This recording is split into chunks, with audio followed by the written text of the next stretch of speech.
Back to my channel friends. ನೀವು ನೋಡ್ತಾ ಇದ್ರ all in one tips channel friends. ಇವತ್ತಿನ ವಿಡಿಯೋದಲ್ಲಿ ಕೆಲವೊಂದು ಯೂಸ್ಫುಲ್ ಟಿಪ್ಸ್ಗಳನ್ನು ತಿಳಿಸ್ತಾ ಇದ್ದೀನಿ. ಡೈಲಿ ನೀವು ಕಿಚನ್ ಟಿಪ್ಸ್ಗಳು, ಕ್ಲೀನಿಂಗ್ ಟಿಪ್ಸ್ಗಳನ್ನೇ ತಿಳಿಸ್ತೀರಾ, ಹೆಲ್ತಿ ಆದಂಥ ಟಿಪ್ಸ್ಗಳನ್ನು ತಿಳಿಸಿ ಅಂತ ಕೇಳಿದ್ರಿ.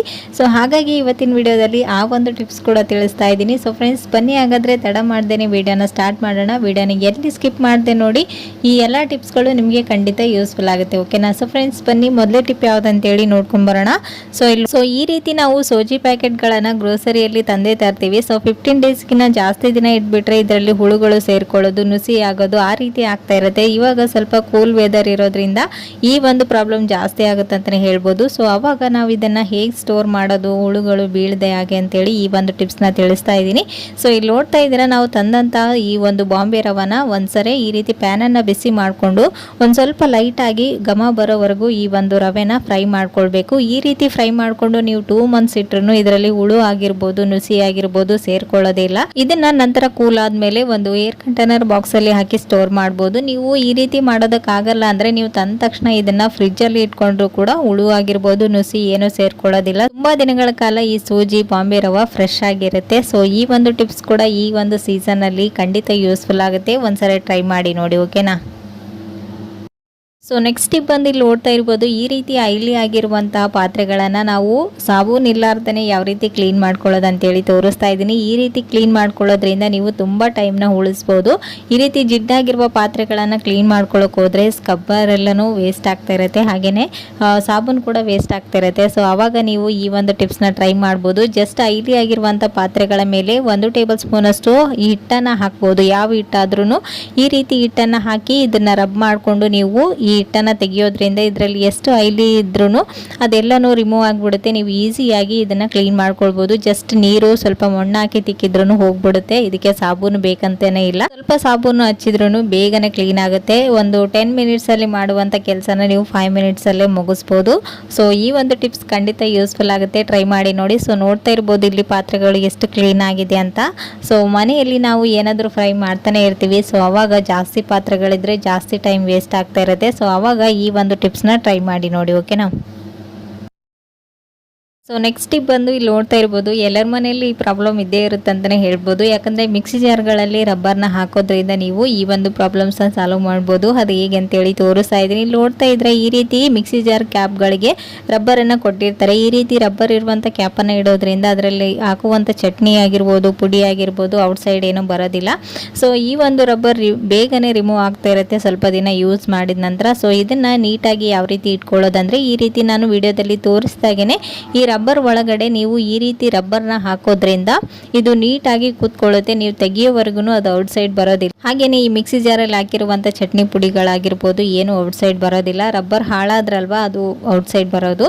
ಸೊ ಈ ರೀತಿ ನೀವು ರಬ್ಬರ್ನ ಹಾಕಿ ಇಟ್ಕೊಳ್ಳೋದ್ರಿಂದ ಇದು ತುಂಬಾ ಸೇಫ್ ಆಗಿರುತ್ತೆ. ಒಂದ್ಸರಿ ಟ್ರೈ ಮಾಡಿ ನೋಡಿ, ಓಕೆನಾ?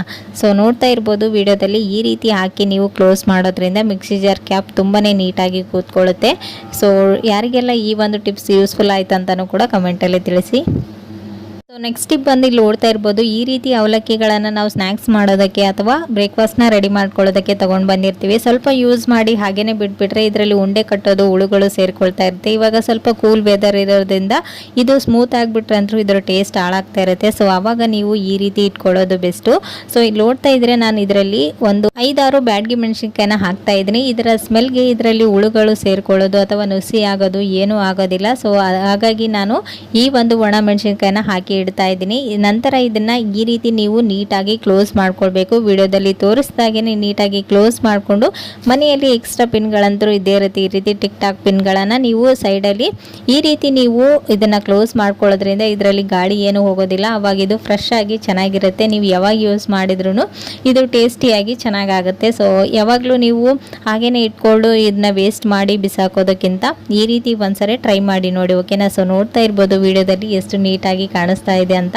ಸೊ ನೀವು ಅಡುಗೆ ಮಾಡೋದಲ್ಲದೆ ಈ ರೀತಿ ಸಾಮಾನುಗಳನ್ನು ನೀವು ಕ್ಲೀನಾಗಿ ಇಟ್ಕೊಳ್ಳೋದ್ರಿಂದನೂ ಕೂಡ ಹಣನ ಉಳಿಸ್ಬೋದು, ಓಕೆ?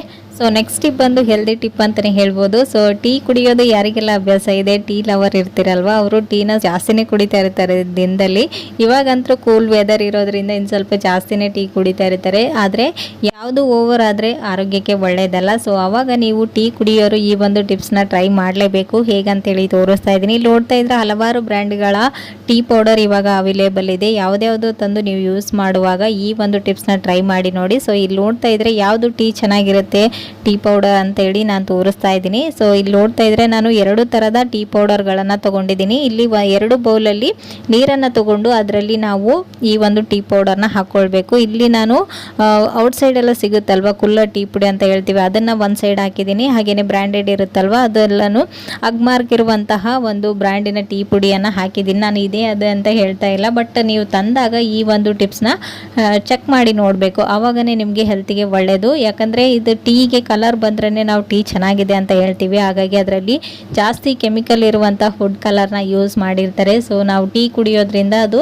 ನಮ್ಮ ದೇಹಕ್ಕೆ ಇಂಡೈರೆಕ್ಟ್ ಆಗಿ ಸೇರ್ಕೊಳ್ಳೋದ್ರಿಂದ ಹೆಲ್ತ್ ಕೂಡ ಹಾಳಾಗ್ತಾ ಇರುತ್ತೆ. ಸೊ ನೀವು ತಂದಾಗ ಈ ರೀತಿ ಒಂದು ಟಿಪ್ಸ್ನ ಟ್ರೈ ಮಾಡಿ ನೋಡಿ. ಸೊ ನೋಡ್ತಾ ಇರ್ಬೋದು ಇಲ್ಲಿ ನಾನು ಕುಲ್ಲ ಟೀ ಪುಡಿನ ಹಾಕಿದ್ದೀನಿ. ಎಷ್ಟು ಕಲರ್ ಆಗಿ ಕಾಣಿಸ್ತಾ ಇದೆ ಅಂತ. ನಾನು ತಣ್ಣೀರನ್ನೇ ಹಾಕಿದ್ದೀನಿ. ಸೊ ಈ ರೀತಿ ಕಲರ್ ಬಂದಿದೆ. ಈ ಕಡೆ ಇರುವಂತಹ ಟೀ ಪುಡಿ ನೋಡ್ತಾ ಇರ್ಬೋದು ಕಲರ್ ಏನು ಬಂದಿಲ್ಲ. ಸೊ ಈ ರೀತಿ ಇತ್ತಂದರೆ ಅದೇ ಟೀ ಪುಡಿನ ನೀವು ಯೂಸ್ ಮಾಡ್ಬೋದು. ಹೆಲ್ತಿಗೂ ಕೂಡ ತುಂಬಾ ಒಳ್ಳೆಯದು. ಓಕೆನಾ. ಸೊ ಟೀ ಜಾಸ್ತಿ ಕುಡಿಯೋರು ಯಾರೆಲ್ಲ ಇದ್ದೀರಿ, ಸೊ ಈ ಒಂದು ಟಿಪ್ಸ್ನ ಖಂಡಿತ ಯೂಸ್ಫುಲ್ ಆಗುತ್ತೆ. ಟ್ರೈ ಮಾಡಿ ನೋಡಿ. ಓಕೆನಾ. ಸೊ ಫ್ರೆಂಡ್ಸ್ ನೋಡಿದ್ರಲ್ವಾ, ಇವತ್ತಿನ ಈ ಎಲ್ಲ ಟಿಪ್ಸ್ಗಳು ನಿಮಗೆ ಖಂಡಿತ ಯೂಸ್ಫುಲ್ ಆಯ್ತು ಅಂತ ಅಂದ್ಕೊಂಡಿದ್ದೀನಿ. ಯೂಸ್ಫುಲ್ ಆದರೆ ಪ್ಲೀಸ್ ಒಂದು ಲೈಕ್ ಕೊಡೋದನ್ನು ಮರಿಬೇಡಿ. ಮತ್ತು ನಾಳೆ ಹೊಸ ಟಿಪ್ಸ್ಗಳೊಂದಿಗೆ ಮತ್ತೆ ನಿಮ್ಮನ್ನ ಮೀಟ್ ಮಾಡ್ತೀನಿ ಫ್ರೆಂಡ್ಸ್. ಅಲ್ಲಿವರೆಗೂ ಟೇಕ್ ಕೇರ್. ಬಾಯ್.